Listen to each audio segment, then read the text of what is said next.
on va en tirer les leçons. Et le phénomène le plus important pour nous, l'objectif le plus important pour nous, c'est assurer la paix, la quiétude, la sécurité des gens de Saint-Dengue. Et donc dans les jours, dans les semaines à venir, nous allons prendre des décisions pour pouvoir renforcer la sécurité ici à Saint-Dengue. Maintenant, tous les plans et toutes les stratégies que nous pouvons avoir n'ont de sens et ne peuvent marcher si ce n'est avec la collaboration de la population.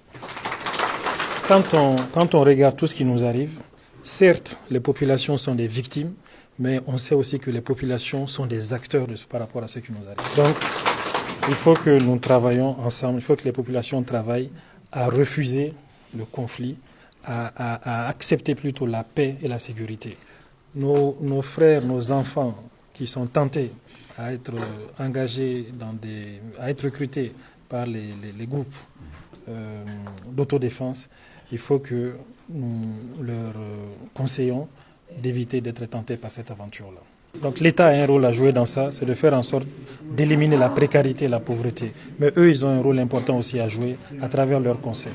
C'est ce message que je suis venu leur porter aujourd'hui, qu'on travaille ensemble à faire en sorte de ramener la paix au sein de la communauté, au sein de la région tout entière.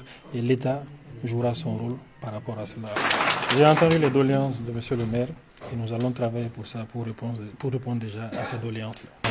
Donc c'est ça que je voulais dire. Vraiment, maintenant, je leur demande de continuer à soutenir les efforts du gouvernement dans la sécurisation de la région et dans le développement que nous sommes en train de préparer.